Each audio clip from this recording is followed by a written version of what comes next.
So hello students. So in the previous class, so we did a problem on 2D triangular element, so which is also called as 2D simplex element. We also went through what are the convergence requirements and what are the properties of shape functions. Along with that, we even went through what are conforming elements and non-conforming elements.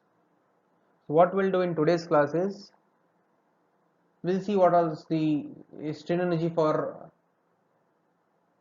bar and beam in terms of differential equation. What is the strain energy for a bar and a beam in terms of differential equations, which are called as governing equations? Okay, so we'll be using those differential equations of strain energy while solving problems on Rayleigh-Ritz approach and Galerkin approach. So even they will be helpful while deriving the stiffness matrix of bar and beam. Okay. Let's see what is the strain energy for a bar and a beam. Let us consider a bar or a beam having a cross-sectional area A and Young's modulus as E, length as L. When you apply a force of F here, it will deflect by a distance delta L. Okay. Now we know that strain energy is given by half of F into X. So in the previous class also we know that strain energy can be given in terms of stiffness also, which is given as half K x square. Okay, we will get this when you substitute F equal to K into X. That is equation of stiffness. That is stiffness is nothing but force by deflection. If you take F equal to, you will get K into X. So when you substitute that F equal to K into X, you will get strain energy as this one. Now we will not consider this in order to obtain the differential equation for bar and a beam. We will consider this itself. Okay. Now in place of X, what is the deflection for a bar? So it is delta L. Okay. So we know what is deflection given by. So deflection is given by PL upon AE, or we can even write it in terms of FL upon AE. So when you substitute this FL upon AE in this equation, okay, in place of delta L, okay, you will get half F square L upon AE. Okay. Now from the equation of stress, that is stress equal to force upon area, so force will be equal to what? Sigma into A. So F will be what? So we substitute the value of F here in this equation, you will get half sigma square A square into L divided by AE. AA will get cancelled out. Okay. Now you will get strain energy of bar and beam as half sigma square A into L divided by AE. So what is A into L? It is area into length, is nothing but volume, which is written here. So this is the expression for, and what is this? What is this? What I'll do is for this expression I'll just split this. I'll write half as it is. Okay, I'll write half as it is, sigma as it is, 1 sigma into another sigma here, and I'll divide that by this E, okay, into your volume. What will you get? What is this? From Hooke's law, it is nothing but strain, which is mentioned here. Okay, which is mentioned here. If you substitute that, you will get strain energy for a bar and beam in terms of stress and strain. This is the general expression for strain energy in terms of stress and strain. So this is half sigma into epsilon into volume. If you want the strain energy over an entire length of a bar and a beam, you have to integrate this expression from 0 to L. So you will get strain energy as half integration 0 to L sigma epsilon into A into dx. We can even split this and write it like this, or we can write it this way: integration of half integration with respect to volume sigma epsilon into dv. Okay, so this is the general expression for a bar and a beam in terms of stress and strain. Now what we'll do is we'll obtain what is the differential equation for bar first, then with respect to beam. Okay, so we'll again consider the same expression. Okay, we'll again consider the same expression. Okay, we have this same expression, strain energy equal to half integration with respect to volume sigma into epsilon into dv. Okay, now I can split this and write it like this. So in place of sigma, so I'll eliminate the sigma and I'll write it in terms of epsilon only.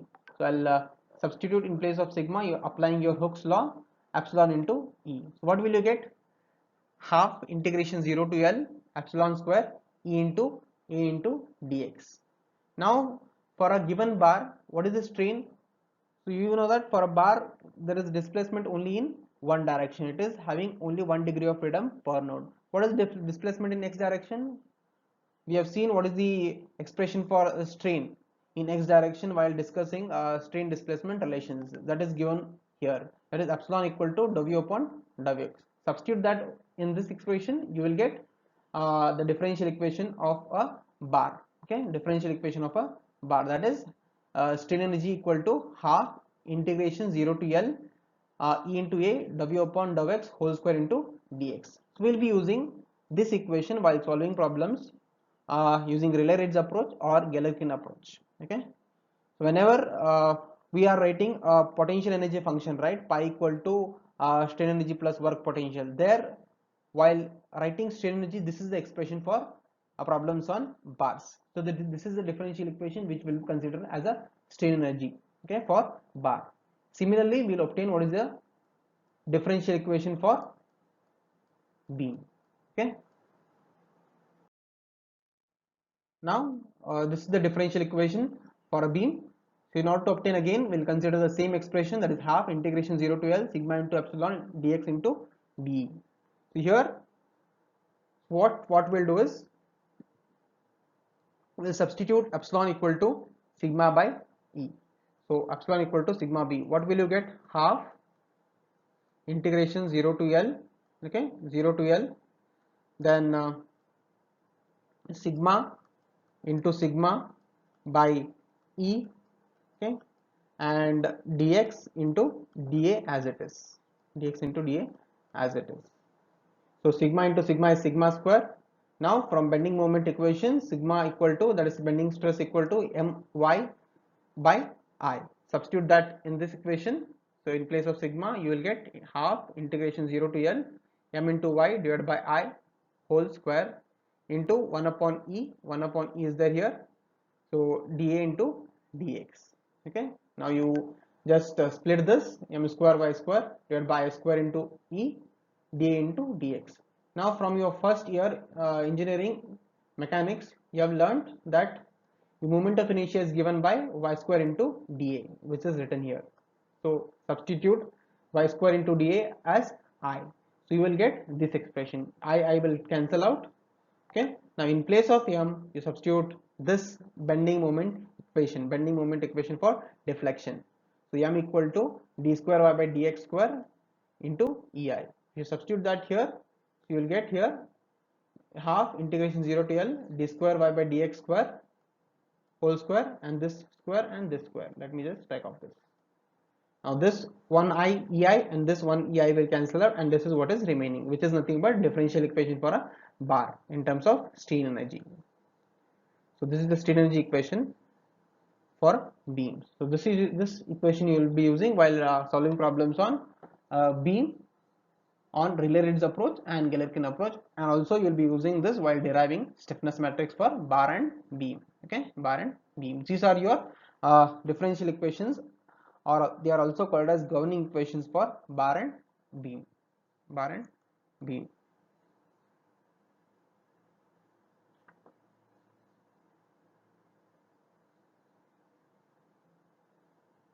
Okay. Now we'll do the shape function derivation for 1D bar element in terms of natural coordinates.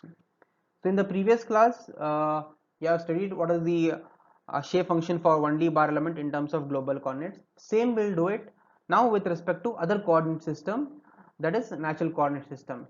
So consider a bar element, okay, having two nodes, and each node is having single degree of freedom. Each node is having single degree of freedom. Draw the figure, okay, and indicate the values of a natural coordinate, that is in x direction, that is xi equal to -1 at node 1, xi equal to 0 at node 2, and q1 and q2 are nothing but the displacements of node 1 and node 2. Okay, node 1 and node 2. So q1 and q2 are displacements at node 1 and node 2 respectively. N1 and N2 are the shape functions at node 1 and node 2 respectively. Okay, so natural coordinate having values -1 to +1 at node 1 and node 2 respectively.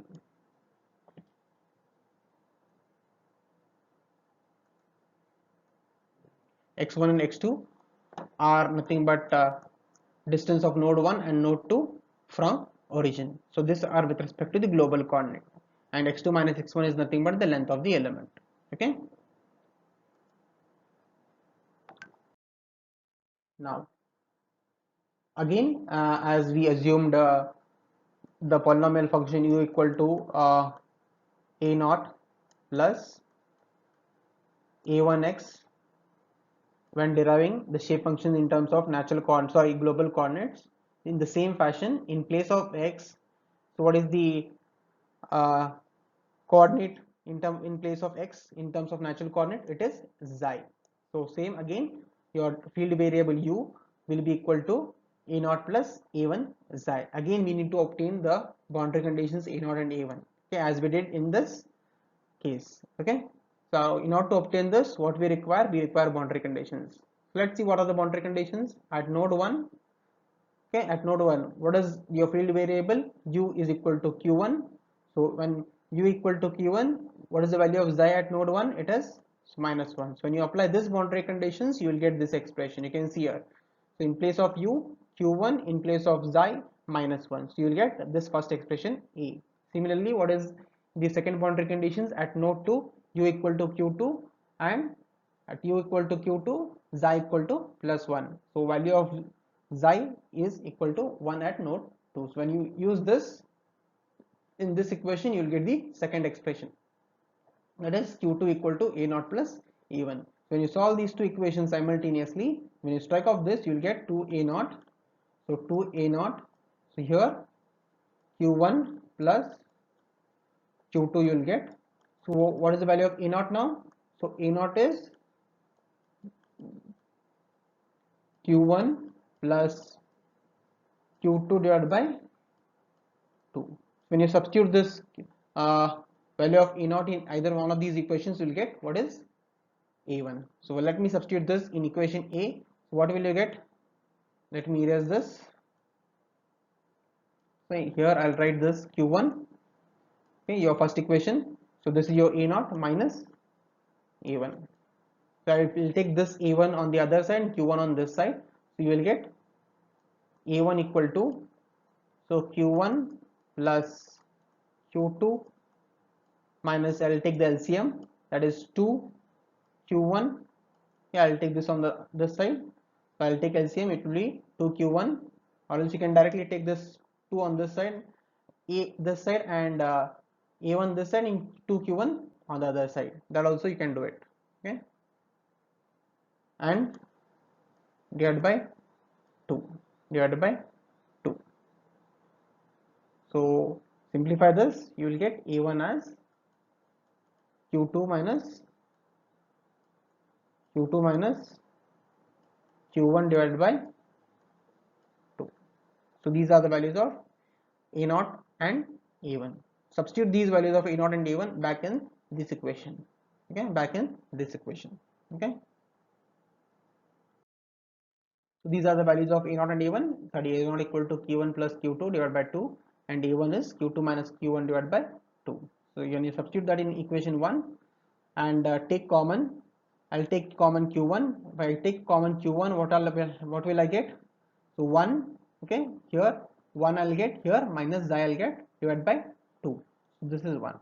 Then if I take q2 common, so 1 plus xi divided by 2. So the coefficients of this q1 and q2 are nothing but your shape functions n1 and n2. So what is the value of n1 here? 1 minus xi by 2. And what is the value of n2? 1 plus xi by 2. So these are the shape functions in terms of natural coordinates.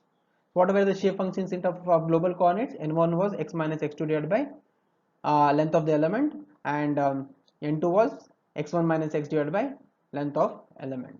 Okay, And so you can write this in this fashion: u equal to n1 q1 plus nt q2, and this equation also can be written in terms of matrix form in this fashion, that is u equal to n1 into q1 q2. This is the general form of the equation. Okay, general form of the expression, polynomial function, interpolation function in terms of a shape function, that is u equal to your shape function matrix into displacement matrix. So as we have seen the variation of shape functions after deriving the shape function in terms of global coordinates, in the similar fashion we will see what is the variation of shape function with respect to natural coordinates. Okay, you have to get the same variation. Okay, same variation, because the element is same. It's a 1D element, 1D bar element. Only difference is we are doing this in terms of natural coordinate, that was in terms of global coordinates. So let us apply the boundary conditions and see. So in order to get the first shape function, okay, so at node 1, what is the value of xi? It is -1. If you substitute xi equal to -1 in both these equations of n1 and n2, so you will get this variation, that is n1 equal to 1 and n2 will be equal to 0. You can see here clearly that shape function property is being satisfied, that is it is 1 at its own node and 0 at all other nodes. Same way, when you substitute xi equal to +1 here, if you substitute xi equal to +1, n1 will be equal to 0 and n2 will be equal to 1. That is what you get, and this is the combined variation. This is the combined variation. Okay, this is the combined variation, and the value of this here, n1 will be 0.5. Okay, n1 will be 0.5 and n2 will be 0.5. n2 will be 0.5. If you take any, if I take this cross section, if I take this, if I take this, the sum will be always equal to 1. That is your other property of shape function. You take anywhere in the element, the sum of shape functions will be always equal to 1. Okay, sum of shape functions will be always equal to 1. Okay, so this is your shape functions in terms of natural coordinates for 1D bar element. Okay, bar element. So that's it for today's class, and thank you.